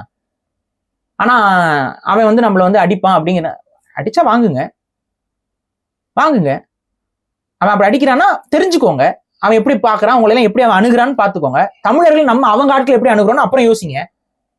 இல்ல பேசிக்கா பிசினஸ் இல்லாம போயிடும். படம் மெய்யழகன் படம் இருக்கு, கங்குவா படம் வருது, ஒரு மானம் போறதை விட பிசினஸ் முக்கியமா? மானமே போதும் உங்களுக்கு. அங்க போய் மன்னிப்பு கேட்கறது உங்க மானம் போனாலும் பரவாயில்ல, தமிழ்நாடு மானம். அப்ப அங்க போய் சொல்லிக்காதீங்க தயவு செஞ்சு. தமிழர்னு சொல்லிக்கிறீங்க, அங்க போய் தமிழர்கள் அப்படிங்கிறீங்க, ஆனா அப்புறம் போய் மன்னிப்பு கேட்கறது, இது பண்றது, தலையை கொடுக்கறது. நம்ம சத்யராஜ் எல்லாம் பேசிட்டு படத்துல வந்துட்டு தலையை கொடுத்துட்டு இருப்பாரு, தலையில இவன் கால் எடுத்து வைக்க ஒரு அடிமையா இவரு. கட்டப்பா நாடாரு அது, அது அந்த இதுல வந்து பாத்தீங்கன்னா நாடாருன்னு போட்டிருப்பாங்க முன்னாடி. அப்புறம் ஒரு பிரச்சனை வந்து அப்புறம் நாடார தூக்கிட்டாங்க, கட்டப்ப நாடாராம். என்ன பேச்சு இது? அப்ப இதெல்லாம் நம்ம திட்டுறோம், முன்னாடியே பேசிட்டு இருக்கோம். அப்ப கார்த்தி அதே தான் திரும்ப பண்றாரு. ஆனா இது என்னன்னா, இவர் தப்பாவே பேசல, ஆனா அதை பயன்படுத்திக்கிட்டு அவர் மன்னிப்பு கேட்க வச்சு அதை ஒரு அரசியலாக்கி இவங்களும் வெக்கமே இல்லாம மன்னிப்பு. தமிழ்நாடே கண்டிப்பா இருக்கு. ஏங்க நான் என்னங்க இப்ப தப்பா பேசிட்டேன், எதுக்கு இப்ப போட்டு ரொம்ப ஆத்துறீங்க, டீ ஆத்துறீங்கன்னா முடிஞ்சு வச்சு நோஸ் அப்படி மூக்க பிடிச்சி கட் பண்ணி விட்ட கணக்கு. பவர் ஸ்டாருக்கு பவர் கட். ஆமா, நான் இப்ப என்ன பேசுறேன், இப்ப எதுக்கு நீங்க வந்து போய் நல்ல விரதம் இருங்க, விரதத்துல கொஞ்சம் மண்டை கொஞ்சம் நம்மளா இருந்தா அப்படிதான் பேசிருப்போம், அப்படிதான் பேசணும். ஆக்சுவலா என்ன அவர் தப்பா பேசுறாரு, லட்டு ஒத்துனர், இதுல என்ன தப்பு இருக்கு? லட்டை பத்தி நான் பேசலன்னு பொருள், இதுக்கு என்ன தப்பு இருக்கு? எதுக்கு போட்ட இந்த ஆட்டம்? திஸ் இஸ் வெரி சென்சிட்டிவ் அப்படின்னு போய் என்னது சென்சிட்டிவ்? என்ன சென்சிட்டிவ்? அவ்வளவு சென்சிட்டிவா இருந்தா பிடிக்கும் போதே தெரிஞ்சிருக்கணும். அப்பெல்லாம் கலப்படம் பண்ண, இன்ஃபேக்ட் அது கலப்படமே நடக்கலைங்க. நான் அடிச்சு சொல்லுங்க, இவங்க பண்ற அரசியலுங்க கலப்படம் ஆயிடுச்சுன்னு சொல்லி இவங்க பண்ற அரசியல். மீன் ஃபிஷ் ஆயில கலந்தாங்கன்னு அதுல போட்டிருக்காங்களே, ஃபிஷ் ஆயிலோட ரேட் என்ன? மீன் மாத்திரை தேவைன்னா போய் மீன் மாத்திரை வாங்கி கொடுங்க, அவ்வளவு சீப்பா கிடைக்குன்னா அங்க வாங்கி கொடுங்க. வழக்கத்தையும் நிறுத்திட்டேன். மீன் மாத்திரை அவ்வளவு நல்லது. டாக்ஸ் அதை அடுத்து பேசுவோம்ல, டாக்ஸ்க்கு எல்லாம் வந்து ஸ்கின் கோட் வந்து இதா இருக்கும்னா எவ்வளவு ரேட் தெரியுமா? அந்த டானிக்ஸ் இவ்வளவுதாங்க இருக்கும், 600 ரூபாய் 700 ரூபாங்க இருக்குங்க. அதுல வந்து ஒரு மிஞ்சி போனா வந்து ஒரு 200 ml கூட இருக்காது. அதுல ஃபிஷ் ஆயில் இன்கிரீடியன்ட் தான் இருக்கும். பியூர் ஃபிஷ் ஆயில்லாம் வந்து அதை மிக்ஸ் பண்ணிட்டாங்களாம் லட்டுல. ரெண்டாவது மீன் ஆயில் எல்லாம் மிக்ஸ் பண்ணா ஸ்மெல்லாம் எப்படி இருக்கும் கேட்டா அது தெரியாது. டால்டா மிக்ஸ் பண்ணுவாங்க, நெய்ல டால்டா வந்து பாம் ஆயில் மிக்ஸ் பண்ணுவாங்க. அது எல்லா ஊர்லயும் நடக்குது, எல்லா ஸ்வீட் கடையிலும் அதான் நடக்குது. அது ஓகே, ஆனா இதெல்லாம் கொஞ்சம் ஓவரா இல்ல? டாலிவுட் மாதிரி மாத்திட்டாரு ப்ரோ அவரு, அவங்க ஊர் அரசியல் போட்டு அபத்தத்தோட உச்சத்துல ஒரு அரசியல் பண்ணிட்டு மக்களை முட்டாளாக்கிட்டு மக்களோட உணர்வுகளை நீங்க தான் நான் சொல்றேன், நீங்க தான் புண்படுத்திருக்கீங்க, நீங்க தான் மக்களோட உணர்வை கில்ட் பண்ணிருக்கீங்க. மக்கள் வந்து யாரும் போயிட்டு அசைவ லட்டெல்லாம் சாப்பிடல, ஆனா அசைவ லட்டை சாப்பிட்ட உனக்கு தீட்டு வந்து போச்சு, அதுக்கு காரணம் ஒரு கிறிஸ்தவர்னு சொல்லி உங்க மத அரசியலுக்காக உங்களுடைய மதத்தையும் உங்களுடைய கடவுளையும் உங்களோட கோயிலையுமே இழிவுபடுத்தி இருக்கிறது நீங்க தான் இழிவுபடுத்திட்டு அந்த கோயிலை திரும்ப பிராமணர்கள் கையில ஒப்படைக்கணுங்கிறதுக்காக ஒரு கேவலமான அரசியல். தமிழர்கள் தெளிவாக புரிந்து கொள்ளுங்கள். தமிழக அறநிலைத்துறை என்பது குறைபாடுகள் இருக்குதான் செய்யுது. நான் அதெல்லாம் இல்லைன்னு சொல்ல. ஏன்னா எல்லா துறையிலும் அரசு நடத்தக்கூடிய துறைகள்ல குறைபாடு இருக்கு. அரசு பாத்ரூம் ரொம்ப நீட்டா இருக்குமா? அரசு பேருந்து அப்படியே எல்லாம் அப்படி ஏசி போட்டு அப்படிதான் இருக்கா? இல்ல கொஞ்சம் கொஞ்சம் குறைபாடுகள் இருக்குல்ல, சகிச்சுட்டு தான் நம்ம வாழ்றோம். ஆனா அது யாரோட சொத்து? இது உங்கள் சொத்து. கோயில நம்மளால சொல்ல முடியும், இது பப்ளிக் பிளேஸ், இந்த கோயில்ல நான் தமிழ்ல பாடுவேன்னு சொல்ல முடியும். ஏன்? அது உங்கள் சொத்து. அரசாங்க கோயில்ல நான் போயிட்டு முருகனை தமிழ்ல பாட முடியும். நிறைய பேர் பாட கேட்டிருப்பீங்க, வருவாங்க தமிழ்ல பாடுவாங்க. இது முழுக்க முழுக்க பிரைவேடைஸ் ஆச்சுன்னா என்ன, இங்க எப்படி வழிபடக்கூடாது? சத்குரு பண்றாரா இல்லையா? அவரோட கோயில்ல போனா கீழே விழுந்து கும்பிட நீங்க நார்மலாலாம் நமஸ்காரம் பண்ணக்கூடாது. அவங்க இந்த கால் இப்படி மாடி அப்படின்னு இப்படிதான் கரெக்டா பண்ணுமா. அதாவது காலங்காலமா தமிழர்கள், காலங்காலமா இந்தியா முழுக்க இருக்க கும்பிட்டதெல்லாம் தப்பான். சத்குரு என்ன பண்றாரு, காலை இப்படி கும்பிடும்போது காலை இப்படி மடிச்சுக்கணுமா பின்னாடி. நீ பாத்து அவங்க எப்படி கும்பிடணும்லாம் போட்டு வச்சிருப்பாங்க, பாத்துருக்கீங்களா? போய் பாருங்க, டூர் போயிட்டு ஒரு நாள் விளாக் பண்ணிட்டு வாங்க. அவங்க இப்படிதான் கும்பிடணும், அதை அப்படிதான் கும்பிடணும், அதை இப்படிதான் பண்ணணும், இது அப்படிதான் பண்ணணும், இவங்களே மாத்தி மாத்தி வச்சிருப்பாங்க. அதேதான் நடக்கும் ஒவ்வொரு கோயிலுக்கும். இந்த கோயிலுக்கு என்ன ட்ரெஸ் கட்டிட்டு வரணும், இந்த கோயிலுக்கு என்ன கோமணத்துல தான் வரணும், இந்த கோயில்ல பெண்கள் வரக்கூடாது, இந்த கோயில்ல இப்படி வரக்கூடாது, அந்த கோயில்ல அப்படி வரக்கூடாது, இல்ல என் சேனல்ல கோயில்ல சாப்பிட்டு வரக்கூடாது பேசினாரு. அவர் இந்த மாதிரி அறநிலையத்துறைக்கு எதிராக கோயில்ல சிலைகள் சிதைக்கப்படுது காணப்படுதுன்னு பேசினாரு. அவரோட ஐயம் கவலை எல்லாம் நியாயம் எனக்கு. ஆனா நீங்க சொல்ற மாதிரி அது தனியார் கைட்ட போயிடுச்சுன்னா திருப்பியும் தீண்டாமை வராதுன்னு யார் சொல்ல முடியும்? அது யாரு? நான் கேக்குறேன், கோயில்ல தமிழ் கல்வெட்டு இருக்கு, இத யார் சிதைப்பா? தமிழுக்கு எதிராக சிதைஞ்சிருக்கு. தமிழுக்கு எதிரானவங்க தான் சிதைப்பாங்க. யார் தமிழுக்கு எதிராக இருக்கு? மாற்று மொழி பேசுறவங்க, இல்ல தமிழ் சொல்லுங்க பழமையான மொழி இல்லன்னு சொல்றவங்க. கோயில்ல தலைகள் உடைக்கப்பட்டது இஸ்லாமிய படையெடுப்பின் போது, நான் அதை மறுக்கிறேனா? இல்ல, கோயில்ல நிறைய கோயில் சிலைகள் தலைகள் உடைக்கப்பட்டிருக்கும், நந்தி சிலைகள்லாம் தலை உடைக்கப்பட்டிருக்கும், பல மூக்கு சிதைக்கப்பட்டிருக்கும். பார்த்துப்பீங்க, மூக்கு மட்டும் உடைச்சிருப்பாங்க. ஏன்னா தலை உடைக்க முடியாத மாதிரி ரொம்ப ஸ்ட்ராங்கான சிலையா இருக்குன்னா மூக்கு உடைச்சிருப்பாங்க. ஏன்னா அது கொஞ்சம் சின்னதா இருக்குல்ல கல்லு, அதை வச்சு கம்பி வச்சு அடிச்சா உடஞ்சிடும். அந்த மாதிரி போற போக்குல படை எடுத்துட்டு போறப்ப அந்த கோயில் எல்லாம் அடிச்சு இதெல்லாம் பண்ணிருக்கிறாங்க. அது நடந்தது இஸ்லாமிய படையெடுப்பின் காலகட்டத்தில். ஏன்னா அவங்க உருவ வழிபாட்டுக்கு எதிரானவங்க, அது அந்த சிலைகள் எல்லாம் அவங்க எதிர்த்தாங்க. இது நடந்துச்சு. வெள்ளக்காரன் பீரியட்ல அவன் மதிக்கவே இல்லை கோயில. அவன் பாருங்க, கங்கை கொண்ட சோழபுரத்துடைய கோபுரம் செதஞ்சிருந்துச்சு. அந்த செதஞ்சு அவன் ரீகன்ஸ்ட்ரக்ஷன் பண்ணாம அந்த கல்லெல்லாம் எடுத்து கொண்டு போய் பாலம் கட்டிட்டான். தமிழ் கல்வெட்டோட பாலம் இருக்கும், போய் பாருங்க. அந்த பாலத்தை கடந்தா நீங்க இங்க வருவீங்க கோயிலுக்கு. கோயிலோட முன் கோபுரம் பாத்தீங்கன்னா பாதி தான் இருக்கும், சைட்ல எல்லாம் உடஞ்சு மதில் சோறுலாம் உடஞ்சிருக்கும். அந்த கல்லெல்லாம் கொண்டு போய் பாலம் கட்டிட்டாங்க. புரியுதா? இதெல்லாம் நடந்துச்சு, இதெல்லாம் மாற்றுக்கிறதுல. ஏன்னா அவனுக்கு இதை இதோட புனிதமோ அது தெரியாதனால அவன் அதை பண்ணிட்டான். இவனுங்க தான் தமிழ் கல்வெட்டை அழிச்சதா சொல்லுங்க? இவங்க தான் அழிச்சாங்களா தமிழ் கல்வெட்டை? இன்ஃபேக்ட் வெள்ளைக்காரன் தான் ஆக்சுவலா தமிழ் கல்வெட்டை படிச்சான். முஸ்லிம்ஸ் அதை பத்தி எல்லாம் கண்டுக்கல, அவங்க அதை பத்தி இல்லை. வெள்ளைக்காரன் தான் தமிழ் கல்வெட்டு எல்லாத்தையும் டாக்குமெண்டேஷன் பண்ணி படிச்சுட்டு இருந்தான். தமிழ் கல்வெட்டை அழிச்சது யாரு? இதுக்கு எனக்கு பதில் மட்டும் சொல்லிருங்க. சரி, இதெல்லாம் பண்ணும்போது கோயில்ல பிராமணர்கள் இருந்தாங்களா இல்லையா? இல்ல நீங்க இப்ப லேட்டரா இப்பதான் வந்தீங்களா? இவ்வளவு நாள் எங்க வெளிநாட்டுல அமெரிக்கா செட்டில் ஆயிட்டு இப்பதான் இப்படி பார்த்தா உடஞ்சு போச்சுங்கிறீங்களா? உங்களுடைய ஆட்கள் தானே அங்க எல்லா கோயிலுக்கும் பூஜை பண்றாங்க. உங்க கண்முன்னாடி தான் நடந்துச்சு. ஏன் அனுமதிச்சீங்க? எப்படி உங்களை மீறி நடந்துருச்சு கேட்டா நாங்க தான் சொல்றோம். நாங்களும் இந்த கோயிலை பாதுகாக்கிறதுக்கு ஆயிரக்கணக்கான லட்சக்கணக்கான நாங்களாம் கூடணுங்கிறீங்க. அப்படி கூடியிருந்தா ஏன் கோயில்கள் செதஞ்சுது? எதுக்கு ஏன் இப்படி மாத்தி மாத்தி பேசுறீங்க? கோயில சிலைகள்லாம் காணாம போகுது. யார் அந்த கோயில சாமியை பூஜை பண்றா, யாரு இதுக்கு அபிஷேகம் பண்றா, அவங்களுக்கு எல்லாம் தெரியாம இந்த சிலையெல்லாம் காணாம போயிருமா? அப்ப இதெல்லாம் இருக்குல்ல, இதெல்லாம் என்ன சொல்ல போறீங்க? அப்ப இங்க இங்க வைக்கக்கூடிய விமர்சனத்தை உள்வாங்குங்க முதல்ல. அப்படி ஒரு லேடி அவங்க பேசுறாங்க, அதை அவங்க விமர்சிச்சு பேசுறாங்கன்னா அது என்ன தப்பு இருக்கு? பலரோட கைப்பட்டு வந்துச்சுன்னா நீங்க போட்டுருக்க ட்ரெஸ் என்ன? அங்க ஒரு பருத்தியை எடுத்து ஒருத்தர் கையில் எடுப்பாரு, அதுக்கப்புறம் அதை பதப்படுத்துவாரு, அதை நூலா மாத்துவாரு ஒருத்தர், அதை ஒருத்தர் தைக்கிறதுக்கு ஒரு மிஷின்ல போய் தைப்பாரு, அதை ஒருத்தர் பேக் பண்ணுவாரு, அதை உங்ககிட்ட காஞ்சிபுரம் பட்டுங்க அப்படின்னு காட்டுறாங்கல்ல. காஞ்சிபுரம் பட்டுலாம் போடாம இருக்கீங்களா? காஞ்சிபுரம் பட்டு என்ன? புழு எச்சைய போட்டு பட்டுன்னு போடுறீங்க. அப்பெல்லாம் எங்க போச்சு உங்க இது? அப்ப என்ன நோக்கம்? சரிதானே?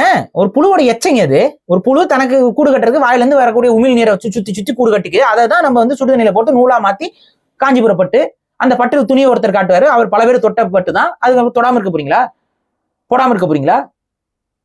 பட்டு பட்டு வருவதால் தான் பட்டு மாதிரி ஆயிடுச்சு bro. அப்ப இதுல எவ்வளவு பெரிய ஒரு அபத்தமான சாதிய மனநிலை. இந்த மனநிலை நம்ம இன்னும் இருந்தோம்னா இது எப்படி ஒரு சமூகம் சரிப்பட்டு வரும்? இத்தனை வருஷமா நாங்க இருக்கோம், அத்தனை வருஷமா இருக்கோம். ஆனா வந்து எங்களால வந்து பொது சமூகத்தோட நாங்க வந்து கலந்துக்க முடியாது. நாங்களும் உங்களோட உயர்வானவர்கள்னு அந்த ஒரு உளவியல்லையே சுத்துறது எவ்வளவு பெரிய அருவருக்கத்தக்க விஷயம். சில பேர் தான், அந்த சில பேர் தான் நம்ம சொல்றோம். நிறைய பேர் மாறிடுறாங்க. என் நண்பர்கள்லாம் வேற லெவல்லாம் பழகிட்டு இருக்காங்க. அவங்க எல்லாம் ஜாலியா இதுல உட்காந்து பேசுவோம், நாங்களாம் டிஸ்கஸ் ஏங்க நான் உயர்ந்தவன் கன்சிடர் பண்றது ஒரு கேவலமான விஷயங்க. அதை முதல்ல யாருமே செய்யக்கூடாது. நாமெல்லாம் சமமானவர்கள். உங்களுக்கு ஒரு பெருமை இருக்கும், எனக்கு ஒரு பெருமை இருக்கும். அடுத்தவங்களை வந்து முதல்ல வந்து இழிவா பாக்குறதே ஒரு கேவலம். அந்த கேவலமான சிந்தனைகளை நான் வச்சுக்குவேன். ஏன்னா யாரும் தப்பா பேசக்கூடாதுன்னா பேசத்தான் செய்வாங்க. அந்த கேவலமான சிந்தனையோட யாராவது இந்த சமூகத்தில் செயல்பட்டு கொண்டிருந்தால் தவறாகத்தான் பேசுவார்கள். அந்த விமர்சனம் வரதான் செய்யும். விமர்சிக்க கூடாதுன்னு சொல்லி நீங்க அப்படிலாம் மேல இருந்திருக்க முடியாது. விமர்சிப்போம். கோபி சுதாகர் பேசலாம் தப்பு இல்லை. அவங்க அது யார் மனசையும் புண்படுத்தாத விதத்துலதான் அவங்க வந்து அதை வெளிப்படுத்தி இருந்தாங்க.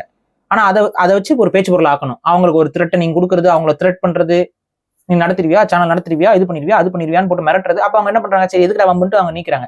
நீக்கின உடனே அவங்களுக்கு நான் சப்போர்ட்டுக்கு வருகிறேன், திராவிட கூட்டம் ஒண்ணு உருட்டிட்டு வருது. வந்துட்டு என்ன சொல்லுது, இங்க பாத்தீங்கன்னா இந்த டைம் பிரச்சனை ஆகுது, சப்போர்ட்டுக்கு வரேன். ஆனா அன்னைக்கு நீ என்னமோ திராவிடத்தை பத்தி வீடியோ போட்டீங்க, நாங்களாம் கண்டுக்காம இருக்கிறோம். ஆனா பாரு நான் காட்டுறேன். கண்டுக்கல ஆனா காட்டுறேன் பாரு. கண்டுக்கல ஆனா காட்டுறேன் பாரு. நோக்கம் என்ன? பயமுறுத்துறாங்களாமா. பயம். வேற என்ன நோக்கம்? விளக்கம்னா சொல்லு, உன் சைடு நியாயம் தான் சொல்லு. திராவிடம்னா என்னன்னு போய் மைக்கு நீட்டு கேட்டாங்க. இந்த கை மாதிரி தான் இருந்துச்சு. இந்த கை இல்லைங்க, அதான் நீங்க பேசி முடிச்சோன்னா இன்டரப்ட் பண்ண வேணாமேன்னு பார்த்தேன். இது என்னோட ஒப்பீனியன் இருக்கு, நான் சொல்லாமா? கிரியேட்டரா நான் சொல்றேன், சரியா? இதுல வந்து நீங்க சொன்ன அந்த லேடியோட சீன்லாம் நான் டோட்டலி அப்ரிஷியேட் பண்ணுவேன். ஆனா ஒரு பிரச்சனை ஆயிருது. நம்மளும் லட்டு பத்தி பேசணும், இது உட்கார்ந்து பேசுற சேனல். அவங்க வந்து பேசிக்கலி அது ஒரு ஹியூமன். என்ன கேட்டீங்கன்னா அந்த டாபிக்கை வந்து அவாய்ட் பண்ணிக்கலாம். மேபி இந்த சீனை வந்து வச்சிருக்கோம், கான்ட்ரோவர்ஷியலான டாபிக் அவாய்ட் பண்ணிக்கலாம், சரியா? ஆனா இன்னொரு சைடு என்னன்னா, இதை நீங்க சொல்ற மாதிரி இதை வச்சு யாரெல்லாம் அரசியல் பண்ணாங்க பாத்தீங்கன்னா, பிஜேபியில டக்குன்னு ஒருத்தன் உள்ள வந்துட்டான். நான் சொன்னேன் பசங்க வந்து நான் சொல்றதை கேட்டாங்க, அதனால இனிமேல் பசங்க அவங்க வந்து மன்னிச்சு விட்டுலாம் அப்படின்னா அவனே போட்டு பிஜேபியில அடிச்சுட்டு இருக்காங்க. டே நீ என்னடா மன்னிப்பு கேட்க வைக்கிறது, நாங்க வந்து வச்சு செய்வோம் அப்படின்னு சொல்லி வெயிட் பண்ணிட்டு இருக்காங்க. இன்னொரு சைடு நீங்க சொல்ற மாதிரி திராவிட சேனல்லாம் ஓப்பன் சொன்ன யூடியூப் ப்ரூட்டஸ்ல வந்து ஒரு வீடியோ போட்டிருந்தாங்க. அதை நான் பார்த்தோன்னே நான் என்ன நினைச்சேன், ஏன்னா டிஎம்கே ஆக்டிவிங்ல தானே எல்லாருமே ட்விட்டர்ல அதை ஷேர் பண்ணாங்க அன்னைக்கு ஃபுல்லா. ஸோ இவங்களை சப்போர்ட் பண்ணிருக்காங்கன்னு பார்த்தா ஒரு செகண்ட் சப்போர்ட் பண்ணிட்டு அதுக்கப்புறம் வராங்க, இவங்களுக்கு அரசியல் புரிதல் இல்லை, அதுக்காக இவங்களுக்கு நாங்க வந்து அரசியல் புரிதல் இருக்குன்னு சொல்லணும்னு சொல்லிட்டு அவங்களோட மூளையை மட்டுப்படுத்திட்டு என்ன சொல்றாங்கன்னா, நீங்க சொன்ன விஷயம் தான். திராவிடம்னு ஒரு வீடியோ, இது வந்து பாத்தீங்கன்னா 5-6 வருடத்துக்கு முன்னாடி நான் பண்ண காணொலி, என்னோட ஊந்துதல் பேர்ல அவங்க ஒரு சின்ன கேமியோ பண்ணிருப்பாங்க. ஏன்னா அவங்க கொஞ்சம் பிரபலமா இருக்கிறதுனால அவங்களுடைய முகம் அதுல இருந்தா கொஞ்சம் ரீச் ஆகும் அப்படிங்கிறனால, மற்றபடி அதுல அவங்களுக்கு உடன்பாடே இல்லை. ஏன்னா காமெடி சேனல்ல இது போடணுமா அப்படின்னு கேட்டதுனால தான் நானும் அந்த வீடியோவை ஸ்டாப் பண்ணேன். ஸோ திராவிடத்துக்காக வாக் பாக் கேட்டிருப்போம் பாரி, அதுலதான் நீங்க அதை பார்த்திருப்பீங்க. அதெல்லாம் அதுல என்னோட தனிப்பட்ட கருத்து, திராவிடத்துல இதெல்லாம் வந்து சரியா இருந்தது, ஆனா இப்ப இதெல்லாம் சரியா இல்லைன்னு நான் வந்து டிஎம்கே ஏடிஎம்கே திராவிடம் அப்படிங்கிற பிலாசபியை வந்து நான் அடிச்சு சொல்லியிருப்பேன். சோ இதை வச்சு இவங்க என்ன சொல்றாங்கன்னா, திராவிடத்தை பத்தியே தெரியாம வீடியோ போட்டிருக்காங்க, பிளஸ் இந்த கருப்பு சட்டை அதெல்லாம் ஒரு இதுல பண்ணிருப்பாங்க, அதெல்லாம் வச்சு நீங்க சொல்ல மாதிரி த்ரெட்டன் பண்ண பாக்குறாங்க. சோ ஒரு சைடு அதை வச்சு அரசியல் பண்ணி நான் உங்களுக்கு சப்போர்ட் பண்றேன்னு காட்டுது, இன்னொரு பக்கம் உங்களுக்கு இன்டைரக்டா வந்து மறைமுக த்ரெட் தான். மறைமுகமா நீ எங்க எதிராக பேசியிருக்க பாத்தீல அதெல்லாம் பார்த்துட்டோம், எல்லாருமே யூஸ் பண்ணிக்கிறாங்க அப்படின்னு சொல்லி ஒரு இன்னொருத்தர் வந்து என்ன பண்றாரு, அவங்களுக்கு வந்து சப்போர்ட் பண்ற மாதிரியே வந்து உட்காந்துக்கிட்டு அவங்க வந்து கலைஞர் கருணாநிதி அவர்களையும் வேற என்ன ஸ்டாலின் அவர்களெல்லாம் வந்து ஒரு மாதிரி மேக்கப் போட்டு இது பண்ணிருப்பாங்க. அது உருவ கேள்வி மாதிரி இருக்கும். பட் அது வந்து ஒரு சட்டையரா பண்ணிருப்பாங்க. அது கருத்து சுதந்திரத்துக்குள்ள வரும். பட் ஆனாலும் நம்ம மாதிரியான ஆட்கள் அதை வந்து பெருசா அட்வர்டைஸ் பண்ண மாட்டோம். அந்த மாதிரி சட்டையரை செஞ்சவங்க தான் இதையும் போட்டு காட்டுறது. சேட்டையை இவரே பண்ணிருக்காரு. அந்த சேட்டைகளை பண்ணவர்கள் தான் இன்னைக்கு சாட்டையை சொல்லிக்கிட்டு அதை எடுத்து போடுறாங்க. அது போடுறதுனால அவங்களுக்கு இன்னும் ப்ரெஷரை தான் நீங்க கிரியேட் பண்றீங்க. புரியுதுங்களா? அதாவது இவங்க பிஜேபி காரங்க அடிக்கிறாங்கன்னு நீங்களாம் சப்போர்ட்டுக்கு வந்துடாதீங்கடா அப்படின்னு சொல்லி காட்டிட்டு, என்ன மாதிரியான அரசியல் இது? என்ன அரசியல்னு புரியல. கருத்து சுதந்திரத்துக்கு உண்மையாவே நம்ம இருக்கிறோமாங்கிற ஒரு கேள்வி வருது இல்ல. இப்ப கருத்து சுதந்திரம் இருக்குன்னா ஆமா அது ஒன்றும் தப்பு இல்லையே. ஆனா இப்ப அவங்க அதை பேசுனதுனால இதை பேசக்கூடாதா, இதை பேசணும்னா அதை பேசக்கூடாதா? எனக்கு புரியல. ஒண்ணு எதிர்க்கிறது பேசிட்டு போறோமே. அவங்க எல்லா அவங்க சீமான் அவர்கள் கூட தான் சட்டை போனா அதையும் எடுத்து போடுங்களேன். சீமான் அவர் மாதிரி தானே கோபி பண்ணிருப்பாரு, அப்புறம் அதையும் எடுத்து போடலாமே. கருத்து சுதந்திரம்னா அதை வந்து குத்தி காட்டுறது கிடையாது. நீங்க இப்படி பேசலாமா, அது அப்படி பேசலாமான்ட்டு. சீமான் மாதிரி அவர் பேசுனதுல எனக்கு உடன்பாடு இருக்கா? இல்ல. ஆனா அதுக்கு அது அவங்க அந்த காலகட்டத்துல அவங்களோட செயல்பாடு, அவங்க வந்து பொலிட்டிக்கல் சட்டையர் பண்ணிட்டு இருந்த காலகட்டம். அப்ப அவர் பண்ண வீடியோஸ் இருக்கு, அதை எடுத்து போட்டு இப்ப என்ன இப்ப நாம் தமிழர் கட்சிக்காரங்களை பத்தி அவங்க ட்ரோல் பண்ணதை எடுத்து அவங்க போட்டாங்கன்னா எல்லாருமே ஒரு காலகட்டத்தில் அவர்களை ட்ரோல் பண்ணிருப்பாங்க. எல்லாருமே அவர் அன்புமணி மாதிரி நல்லா பேசியிருப்பாரு. எல்லாமே அவங்க வந்து அவங்களுக்கு ஒரு தனித்த திறமை வந்து அந்த அரசியல் ரீதியா ஒரு நகைச்சுவையா மக்கள்கிட்ட அது நடக்கக்கூடிய விஷயங்களை கொஞ்சம் ட்ரோல் பண்ணி இருக்கிற அப்புறம் மாதிரி மாத்த வச்சுட்டாங்க. மாத்திக்கிட்டாங்க. அது ஆக்சுவலா அந்த வீடியோஸ்லாம் ரொம்ப அவங்களுக்கு பேர் வாங்கி கொடுத்த வீடியோஸ். பட் வேற வழி இல்ல, ப்ரெஷர். நம்ம இவருக்கெல்லாம் வந்து நம்ம விக்னேஷ்காந்த் எல்லாம் போயிட்டு சுத்தி இருந்து அவர்தான் ஃபர்ஸ்ட் ஆரம்பிச்சதே அந்த மாதிரி ஷோ. ஊரே 200 ரூபாய்க்கு பேரம் பேசும் அப்படிங்கிற மாதிரி உட்காந்து பேசி மனுஷனை வந்து மன்னிப்பு கேட்க வச்சு அதுக்கப்புறம் அவர் பாருங்க. ஆனா எனக்கு விக்னேஷ்காந்த் அவர்கிட்ட பிடிச்ச ஒரு விஷயம் என்னன்னா, நீ என்னை எதிர்க்கிறாய், நான் உன் கூடவே இருந்து சேர்ந்து உன்னை வாழ வைக்கிறேங்கிற மாதிரி அவர் நல்லா வாழ்ந்துட்டு போயிட்டாரு. சரி, ஓகே, நல்லா இருந்தா சரி. அப்ப இதான் நடந்தது, நம்ம பாக்குறோம். அப்ப இந்த மாதிரி அந்த த்ரெட் பண்றது, ஒரு ஊடகத்தை போய் முடக்க நினைக்கிறது, அவங்களை கைது பண்ண நினைக்கிறது, யாராவது அவனை பேசிட்டா பிடிச்சி அவனை தூக்கி ஜெயில தூக்கி யூஸ் பண்ணி பப்ளிசிட்டி தேடுறது, இந்த விஷயம் பேசிருக்காங்களா இவங்களுக்கு நம்ம சப்போர்ட் பண்ற மாதிரி வந்து நம்ம நோஸ் கட் பண்றோம், சொரஞ்சு விடுவோம். அற்பத்தனமான வேலைகள். இல்ல பாரு, எதிர்க்கிறதுனா டைரக்டா எதிர்க்கணும், இல்ல சப்போர்ட் பண்ணா டைரக்டா சப்போர்ட். ஆப்பர்ச்சுனிஸ்ட் மாதிரி பிஹேவ் பண்ணி ஒருத்தங்கள பகடக்காயா யூஸ் பண்ணி அவங்களை நாசமா போனா பரவாயில்லன்னு நினைச்சிட்டு பண்ற ஒரு வேலை இருக்குல்ல, இது வந்து கேவலமான வேலை. நம்ம சப்போர்ட் நம்ம என்ன சொல்றோம், கோபி சுதாகர் அவர்கள் அவங்க மனசுல சரின்னு படுறத அவங்க செய்யறாங்க, பேசுறாங்க. இதுல நம்ம இப்போ இன்வால்வ் ஆகிறதுக்கு என்ன ஆகும்? இப்ப நாளைக்கு தமிழ் தேசம் சரியில்லைன்னு சொல்லி அவங்க பேசட்டும், அந்த பர்டிகுலர் கண்டென்ட்ல நம்ம அதுக்கு வந்து விமர்சனம் பண்ணி பேசலாம், தப்பு கிடையாது. அவங்களுக்கு ஃபோன் பண்ணி நீ எப்படி நீ பேசலாம், நீ எப்படி இதை எடுக்கலாம், இதை போடக்கூடாது, நீ பண்ணக்கூடாதுன்னு சொல்லிட்டு இருக்கிறதுலாம் எந்த ஒரு உரிமையும் கிடையாது. அவங்க வந்து ஒரு மக்களை அவங்க அஃபண்ட் பண்ணிட்டாங்க அப்படின்னா நீங்க அதை சொல்லலாம். அஃபண்ட் பண்ணிட்டீங்க அப்படின்னா, நாங்க அந்த வீடியோல உண்மையாவே அஃபண்டே பண்ணல எங்கேயுமே. அவங்க பாயிண்ட் ஆஃப் வியூவே வைக்கக்கூடாதுன்னு சொல்லி பேசுறது என்னங்க? அஃபண்ட் எங்க பண்ணிருக்காங்க? அது பேர் அஃபண்டா? அங்க நடக்கிற விஷயத்த ஒரு ஐரனியை அவங்க எடுத்து ஹிப்போக்ரஸியை எடுத்து காட்டுறாங்க. எல்லாரையும் செக் பண்ணி தான் அனுப்புவாங்க. எல்லாரும் எல்லாம் அனுபவிச்சவங்க தானே, எல்லாருமே கோயிலுக்கு போயிருப்பீங்கல்ல. அங்க போனீங்கன்னாவே தள்ளி தள்ளி விடுறது, கேட்டா போட்டு உட்கார வச்சுக்கிட்டு இது பண்றது, காக்க வைக்கிறது, ஃப்ரீயா இருந்தா கூட காக்க வைக்கிறது. எதுக்கு இந்த வேலையெல்லாம் பண்ணீங்க? பட் இப்ப சமீபத்துல கூட டிடிஎஃப் ஹாசன் அவரும் அவரோட நண்பர் இவங்க எல்லாம் போயிட்டு அந்த கோயில்ல ஒரு பிராங்க் பண்ணாங்க. அந்த கோயில்ல வந்து அது ஒரு முட்டாள்தனமான விஷயம் அதுல. ஆனா இவங்க எல்லாம் வந்து ஃப்ரீயா போயிட்டு இருக்காங்கல்ல, ஏன் அவங்க எல்லாம் பூட்டி வைக்கப்பட்டிருந்தாங்க? இதுக்கு பதில் சொல்லுங்க. இவங்க போற இடத்துல கூட்டம் இருந்துச்சா? எவ்வளவு ஃப்ரீயா இருந்துச்சு. அவங்களுக்கு ஏன் திறந்து விடாம பூட்டி வைக்கப்பட்டிருந்தது? ஏன் இந்த மாதிரி பண்றாங்க? இது பேர் என்னங்க? இது பேர் ஆன்மீகமாங்க? இதை கேட்கணுங்க நீங்க கேள்வி. அவங்க பண்ணது தப்பு. அந்த பூட்டை வந்து அந்த ஒரு அடிப்படை சென்ஸ் கூட இல்லாம அவங்க பக்திக்காக உட்கார்ந்துருக்காங்க. அவங்கள போய் ஒரு ஏமாத்தி ஒரு புலகாயுதம் அடைகிறதுங்கிறது ஒரு எச்சத்தனமான விஷயம். தற்கூரித்தனமும் கூட தெரியாம நீங்க பண்ணது தப்பு, அதெல்லாம் நியாயப்படுத்தல. ஆனா காசு இருக்கிறவன் ஃப்ரீயா போகிறதுக்கு ஸ்பேஸ்ல எந்த கூட்டமும் இல்லை, எந்த நெரிசலும் இல்லை, அவ்வளோ எம்டியா இருக்கு. அப்படி இருந்தும் இவங்க ஃப்ரீயா போயிட்டு வர முடியும். ஆனா காசு நீ கொடுக்கல, அதனால நீ ஃப்ரீயா போக முடியாது, உனக்கு நாங்க கேட்டை போட்டு பூட்டி வச்சு உன வெயிட் பண்ண வச்சுக்கிட்டு இருப்போம்னு ஒண்ணு பண்றான் பாரு ஒரு அரசியல் ஏற்றத்தாழ்வு. இதை கேட்க வேண்டாமாங்க? இதை தட்டி கேட்க வேண்டாம்? நம்ம கூட்டமா இருக்கு, அப்ப விஐபிக்கு ஒரு செக்மெண்ட் கொடுத்தீங்க, அது வேற. ரொம்ப கூட்டம், பயங்கர கூட்டம் நெரிசல், அப்ப விஐபி வரும்போது அவங்களுக்கு சேஃப்டி பிரச்சனை இதெல்லாம் இருக்கும். அப்ப அதனால காசு கொடுக்குறவன் விஐபிக்குலாம் ஒரு தனி பேசேஜ் போட்டு கொண்டு வர, அது வேற. கூட்டமே இல்லாத டைம்ல விட்டுற வேண்டியதானுங்க. அவங்கள ஏங்க பூட்டி வைக்கிறீங்க? அப்ப எல்லாம் காசு கொடுத்தாதான் நீ வேகமா போய் பார்க்க முடியுங்கிற ஒரு இதை அடுத்த வாட்டி வர்றப்போ இப்படி வந்துடாது, காசு கட்டி வரணும் அப்படிங்கிறதுக்காக தானே. இது ஒரு வியாபாரம் தானே. மதத்தை வச்சு வியாபாரமா பண்றது, சாமி பேரை வச்சு வியாபாரமா பண்றது, இதெல்லாம் கேட்டு தானே ஆகணும். இதெல்லாம் தானே ஒரு மதம் வந்து மக்களுக்கானதா இருக்கணும். அது வந்து இப்படி இருக்கக்கூடாது. இது எந்த மதத்துல, இது வந்து இந்து மதம்னு கிடையாது. இந்த ஒரு ஆள்லாம் வந்துட்டு இந்த கிறிஸ்டியானிட்டியில இந்த என்ன ஜீசஸ் கால்ஸ், இவரு தினகரன், நம்ம என்ன சொல்றோம்? அதேதான் கல்ட்டு. வந்து மனுஷன் ஒரு லெவலுக்கு மேல போய் ஏதோ ஒரு சாவி வித்தாருங்க, தங்க சாவி வெள்ளி சாவின்ட்டு, சொர்க்கத்துக்கு சாவி இவர்கிட்ட வாங்கிட்டு போகணுமா? கேட்கிறவன் கேன பயல்னு நினைக்க மாட்டான். அதையும் நம்புற முட்டாள்கள் இருக்காங்கல்ல, அந்த மதத்துல இருக்காங்கல்ல முட்டாள்கள். இது முட்டாள்தனம் தானே.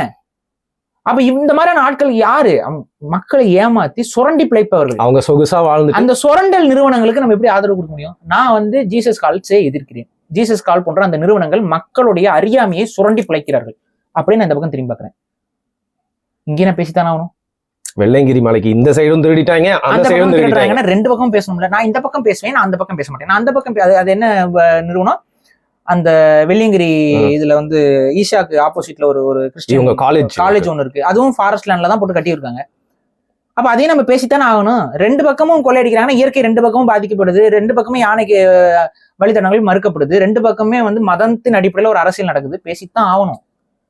இந்த மதத்தை பத்தி பேசுவேன், அந்த மதத்தை பத்தி பேச மாட்டேன்லாம் இருக்கக்கூடாது. எல்லாத்தையும் நம்ம பேசுறோம், நம்ம எல்லாத்தையும் பேசுறோம். அதை முதல்ல உள்வாங்கிக்கோங்க. உள்வாங்கிட்டு இவங்க சொல்றது சரியானு யோசிங்க. இவங்களுக்கு வந்து என்ன சாயம் பூசலாம்? வருண் அவருக்கு என்ன சாயம் பூசலாம், பாரியா அவருக்கு என்ன சாயம் பூசலாம். அப்ப என்னங்கடா அவங்க நோக்கம், உங்க என்னங்கடா அவங்க நோக்கம்?